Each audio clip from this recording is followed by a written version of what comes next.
En vídeos anteriores hemos aprendido a tomar decisiones entre distintas alternativas. El resultado que podíamos esperar dependía no solamente de esas decisiones que tomásemos, sino también de otros estados de la naturaleza que se pudieran presentar, de otras circunstancias que son ajenas al comportamiento del individuo, que pueden ocurrir y que pueden alterar nuestros beneficios, nuestros resultados. Hemos aprendido también a valorar esas circunstancias, es decir, a saber cuánto vale la información respecto de qué estado de la naturaleza se va a presentar. Una información perfecta. Información perfecta en el sentido de que no se equivoca, sino que siempre acierta.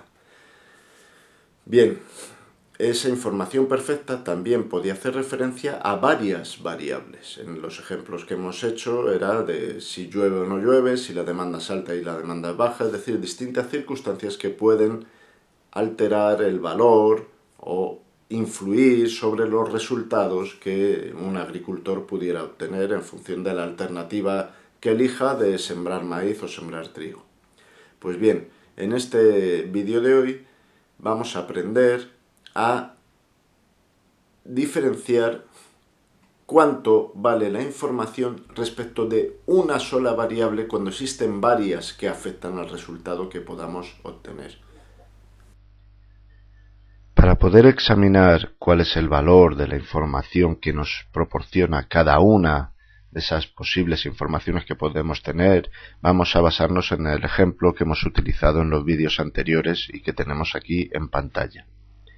Podemos ver que los beneficios que vayamos a obtener no solo dependen de cuál sea nuestra decisión de sembrar maíz o sembrar trigo, sino también de lo que ocurra respecto de la climatología, es decir, si llueve o no llueve, y respecto de la evolución de la demanda, si la demanda va a ser alta o va a ser baja.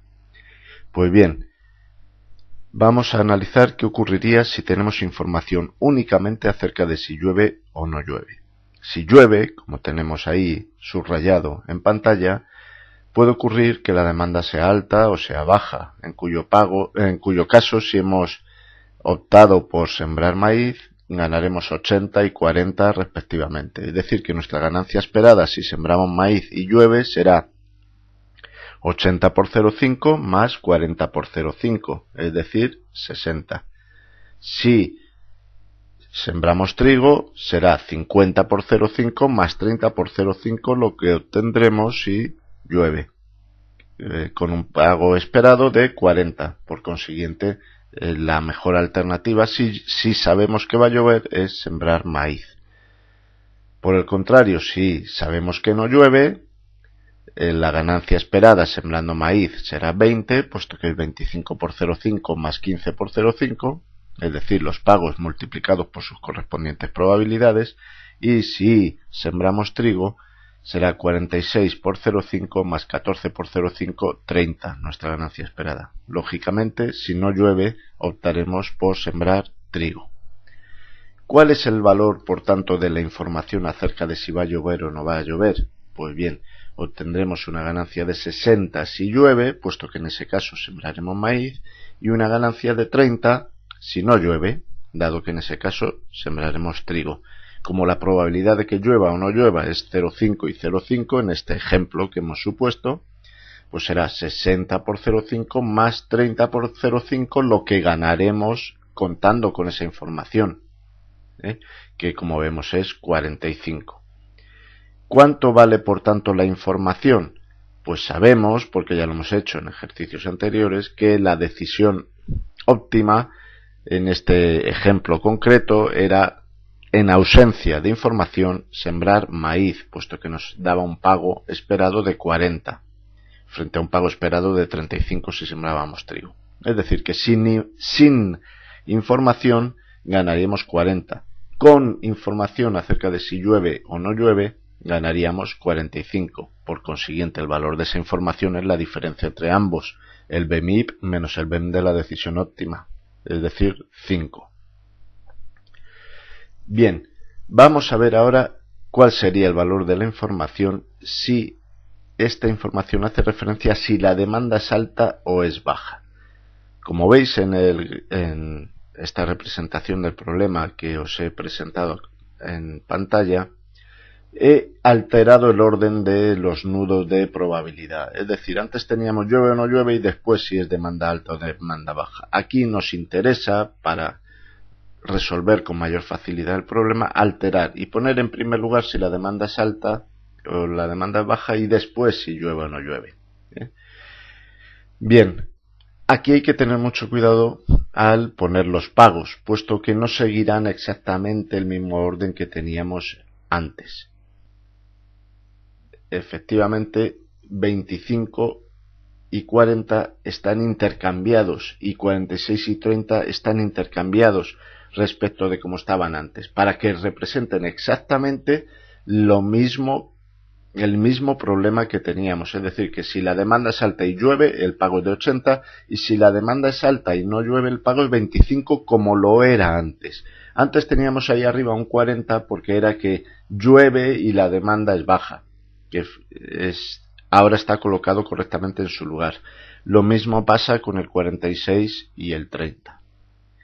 Bien, si resolvemos como hemos hecho en el caso anterior, si tenemos información acerca de que la demanda va a ser alta, si sembramos maíz obtendremos un pago de 52,5, puesto que es 80 por 0,5 más 25 por 0,5. Si sembramos trigo obtendremos un pago de 48, puesto que es 50 por 0,5 más 46 por 0,5, es decir, el pago que obtenemos si la demanda es alta y llueve, por su correspondiente probabilidad, más el pago que obtenemos si no llueve, por su correspondiente probabilidad. En este caso, lógicamente, preferimos 52,5 al pago de 48. Es decir, que si nos dicen que la demanda es alta, sembraremos maíz. ¿Qué ocurrirá si nos dicen que la demanda es baja? Pues tenemos que ver los pagos que obtendríamos. Sembrando maíz tendríamos 40 por 0,5 más 15 por 0,5, es decir, 27,5, y sembrando trigo tendríamos 30 por 0,5 más 14 por 0,5, es decir, 22. Lógicamente optaríamos por 27,5 antes que 22, es decir, que sembraríamos maíz. Si calculásemos cuál es el valor esperado monetario con información perfecta, diríamos, si nos dicen que la demanda es alta, como hemos calculado ahora mismo recientemente, obtendríamos un pago de 52,5 sembrando maíz, mejor que el del trigo. Si nos dicen que la demanda es baja, obtendríamos un pago de 27,5 sembrando maíz, mejor que el del trigo, que era 22. Por consiguiente, ganaríamos 52,5 por 0,5 más 27,5 por 0,5, es decir, 40. Si vemos cuánto vale la información, vemos que es 0, puesto que sin contar con ninguna información ya ganábamos también 40. ¿Por qué ha ocurrido esto? ¿Por qué no vale nada esa información? No vale nada porque ya tenemos la decisión tomada. Fijaos, si la demanda es alta, vamos a sembrar maíz. Si la demanda es baja, vamos a sembrar maíz. Luego, sea lo que nos digan de cómo va a ser la demanda, ya tenemos tomada nuestra decisión. Vamos a sembrar maíz. ¿Cuánto pagaremos? ¿Cuánto estaremos dispuestos a pagar por esa información de si la demanda va a ser alta o baja? Nada, nada. ¿Por qué? Porque no nos sirve para nada. Vamos a sembrar maíz igualmente. Esta información de si la demanda es alta o es baja solo nos es útil si conocemos también si llueve o no llueve.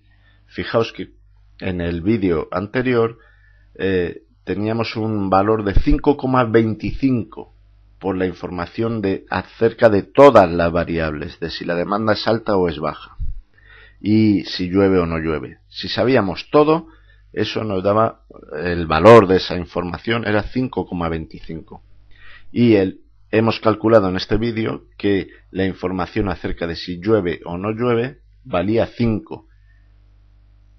Hay un aporte adicional por el hecho de saber si la demanda es alta o es baja. Pero saber únicamente si la demanda es alta o es baja, como vemos aquí, no vale nada.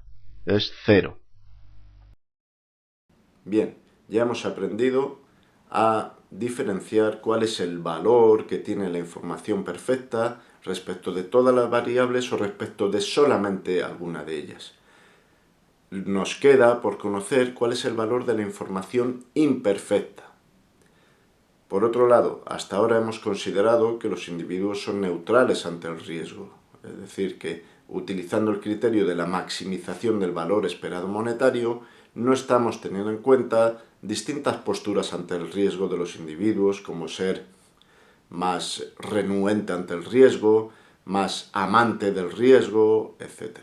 Lo veremos todo esto en vídeos posteriores. Hasta luego.